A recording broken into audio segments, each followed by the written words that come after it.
Hello दोस्तों, early financial आजादी में आपका बहुत बहुत स्वागत है। आज हम बात करेंगे पीएसयू यानी कि गवर्नमेंट कंपनी पावर ग्रिड के बारे में। तो बहुत सारी डिटेल्स हम इस वीडियो में लेकर आए हैं। सीएलएसए ने नई रिसर्च रिपोर्ट निकाली है और नए टारगेट्स उन्होंने दिए हुए हैं पावर ग्रिड के बारे में, तो वो हम आपको बताएंगे। फंडामेंटल्स को लेकर बहुत सारी चीजें हैं जो इस वीडियो में हम डिस्कस करने वाले हैं दोस्तों। गवर्नमेंट कंपनी है, बहुत सारी जानकारी मिलने वाली है कंपनी के बारे में दोस्तों। हमें उम्मीद है बहुत सारी लर्निंग आप इस वीडियो से लेकर जाएंगे। तो दोस्तों ये है पावर ग्रिड का 5 साल का चार्ट। फिलहाल स्टॉक 205 210 के लेवल पर है, लेकिन 5 साल में अगर आप देखें तो पावर ग्रिड का जो शेयर है उसने 7% के आसपास ही रिटर्न दिया है। ये देखिए 5 साल पहले 130 के लेवल पर पावर ग्रिड का जो स्टॉक है वो ट्रेड करता था, और उसके हिसाब से देखें तो 210 के पास अभी इसका स्टॉक प्राइस है। अब ये लेवल भी हमको देखना बहुत जरूरी है। ये देखिए जुलाई अगस्त 2017 का लेवल, और मुझे याद है उस समय में मिड कैप की जोरदार बुल मार्केट थी। पावर ग्रिड वैसे है लार्ज कैप कंपनी, वहां पर एक बहुत जो बुल मार्केट चल रही थी उसमें भी उसको फायदा हुआ था। लेकिन उस समय में कोई अगर इन्वेस्टर यहां पर इन्वेस्ट हुए हैं तो फिर आज उनका रिटर्न तो जीरो है या नेगेटिव ही है। बहुत अच्छा इन्वेस्टर एक्सपीरियंस नहीं कह सकते हैं। देखिए उतार चढ़ाव रहा ही है। एक रेंज में ही इसका स्टॉक रहा है। ये देखिए ये एक रेंज 180 और ऊपर के लेवल पर 210, तो इसी रेंज पर ही रहा है। देखिए ये जो पॉइंट है ये तो चलिए वो कोविड वाला पॉइंट है कि मार्केट गिरी हुई थी, लेकिन ओवरऑल हम देख सकते हैं कि ये 180 के आसपास और 210 220 के पास ही इसका स्टॉक प्राइस है। बट क्या भविष्य में ऊपर जाएगा? तो यहां पर भी दोस्तों हम आपको बता दें, आपको यहां नोट करनी है 11 फरवरी 11 फरवरी आपको नोट करना है, क्योंकि उस दिन क्वार्टर 3 के रिजल्ट आएंगे। बहुत ज्यादा क्लैरिटी उस दिन मिलेगी।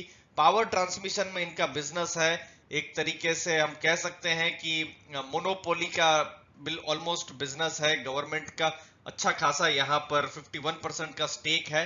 तो पावर ग्रिड का जो नेक्स्ट डायरेक्शन रहेगा 11 फरवरी को रहेगा। लेकिन सीएलएसए ने अभी एक रिपोर्ट निकाली है, बड़ी ही इंटरेस्टिंग रिपोर्ट है जो हम आपके साथ शेयर करने वाले हैं। तो सीएलएसए ने रिपोर्ट निकाली है और उन्होंने कहा है कि राजस्थान रिन्यूएबल जोन ऑर्डर। दोस्तों राजस्थान बहुत ही खूबसूरत जगह है। अगर आप में से कोई राजस्थान से ये वीडियो देख रहा है तो जरूर ये कमेंट बॉक्स में थम्स अप कीजिएगा। बड़ी सुंदर जगह है, जयपुर जोधपुर उदयपुर हम घूमे हुए हैं, बहुत ही अच्छा एक्सपीरियंस रहा है राजस्थान में। तो राजस्थान से एक प्रोजेक्ट मिला है और 23% जो बैकलॉग है बिजनेस का वो ऐड कर सकता है। तो इसके बारे में भी हम थोड़ी देर के बाद आपको बताएंगे कि क्या वो प्रोजेक्ट मिला हुआ है। तो ये बहुत बड़ा प्रोजेक्ट राजस्थान से मिला हुआ है, ये सीएलएसए ने कहा है। और भविष्य में कंपनी भी जो है केपेक्स करने वाली है। केपेक्स का मतलब होता है कैपिटल एक्सपेंडिचर। अब कैपिटल एक्सपेंडिचर का मतलब क्या होता है कि कंपनी जो भी होगा, उनके प्लांट लगाने होंगे या किसी भी चीज के लिए कंपनी खर्चे करेगी, तो उसके लिए हो सकता है डेट लेना पड़े, तो डेट थोड़ा बढ़ सकता है। लेकिन उनका कहने का है कि ये कोई डाउनसाइड सरप्राइज नहीं होगा और कंपनी डिविडेंड देगी, और डिविडेंड जितना देती है लगभग 55% का, तो उतना ही देगी। और भविष्य के लिए ये देखिए फाइनेंशियल ईयर 22-23 मतलब अगले साल की वो बात कर रहे हैं कि बड़ा ही अट्रैक्टिव डिविडेंड प्ले बनकर उभरेगा पावर ग्रिड। आज भी दोस्तों पावर ग्रिड बहुत अच्छा डिविडेंड देती है। मुझे याद है दिसंबर के महीने में उन्होंने एक्स डिविडेंड डेट थी दिसंबर 2020 में। अगर आप इन्वेस्टर हैं तो आपने 5 रुपए का आपको डिविडेंड मिला होगा जनवरी के महीने में। ये चीज को आप कंफर्म भी कर सकते हैं कमेंट सेक्शन में। 6.6 से 7.4% तक का डिविडेंड रहने की उम्मीद है, जो कि आज किसी भी एक एफडी से अच्छा डिविडेंड है। आइए अब चलते हैं टारगेट्स की तरफ। सीएलएसए ने बाई की सलाह दी है और टारगेट दिए हैं पावर ग्रिड के 225 रुपए के, जो कि अभी का जो स्टॉक प्राइस है उससे थोड़ा सा ऊपर। लेकिन लॉन्ग टर्म का चूंकि ये सब टारगेट्स हैं और जो रिसर्च भी है लॉन्ग टर्म को ही देख के की जाती है।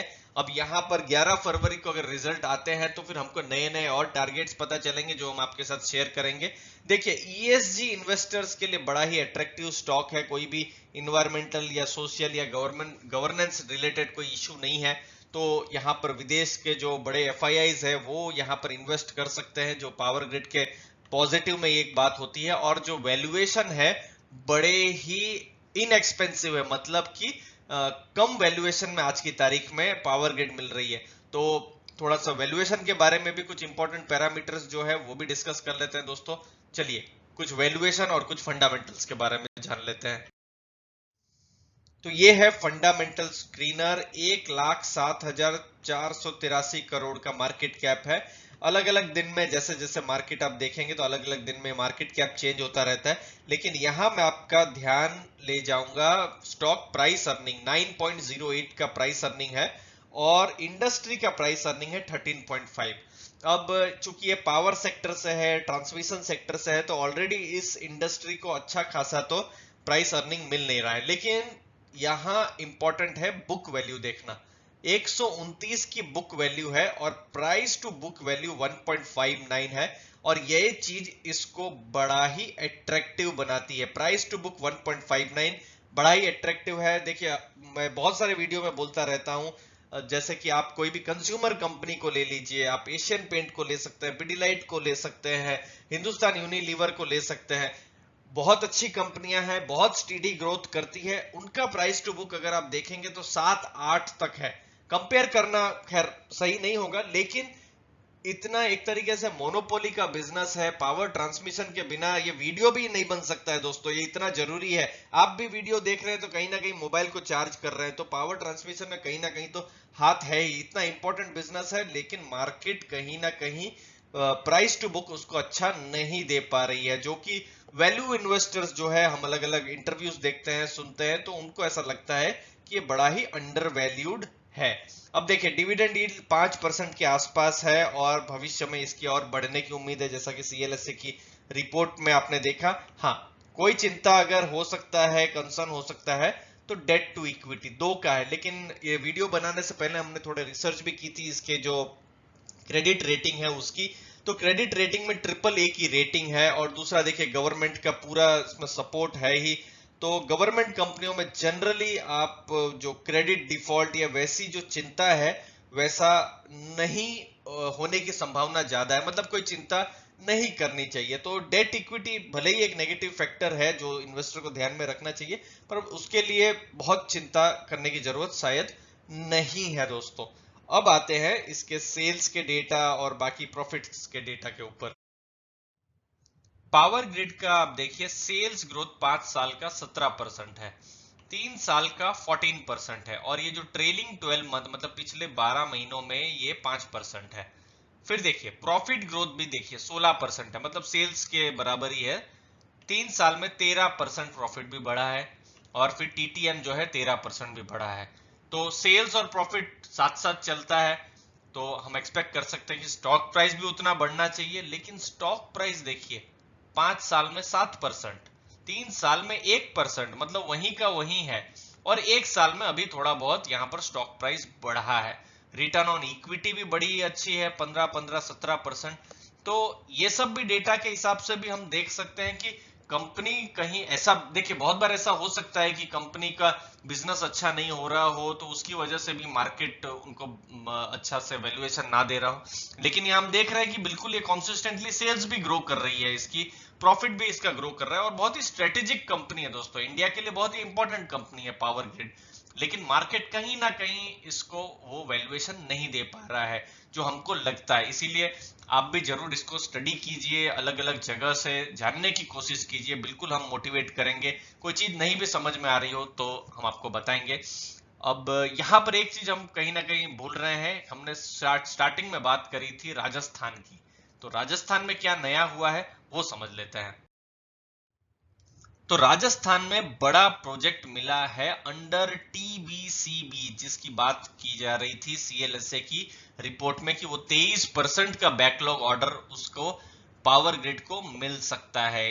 देखिए टैरिफ बेस्ड कॉम्पिटिटिव बिडिंग इसको कहते हैं TBCB, और वहां पर इलेक्ट्रॉनिक जो ट्रांसमिशन सिस्टम है उसको लगाने की बात चल रही है। ये देखिए नए 765/400 किलोवाट का सब स्टेशन बनाया जाएगा। तो ये एक बहुत बड़ा प्रोजेक्ट मिला है, बहुत ही रीसेंट न्यूज है जो पावर ग्रिड पर आई है और उसके बाद ही सीएलएसए ने अपनी रिपोर्ट को निकाला है। नई रिपोर्ट्स जो आएगी 11 फरवरी के रिजल्ट्स के बाद आएगी, और ज्यादा डिटेल में हमको जानने को मिलेगा इसके बिजनेस के बारे में। यहाँ पर हमने संक्षेप में समराइज करके इंपॉर्टेंट पॉइंट्स ही बताए हैं। रिजल्ट्स आने के बाद और ज्यादा डिटेल में हम बता सकते हैं कि कैसा परफॉर्मेंस रहा है और खासकर अक्टूबर, नवंबर, दिसंबर में क्या ट्रेंड रहे हैं। तो दोस्तों चैनल को सब्सक्राइब करके रखिए। वीडियो अच्छा लगा तो जरूर लाइक शेयर सब्सक्राइब कीजिए। आपने अपना समय दिया है दोस्तों, उसके लिए बहुत बहुत धन्यवाद।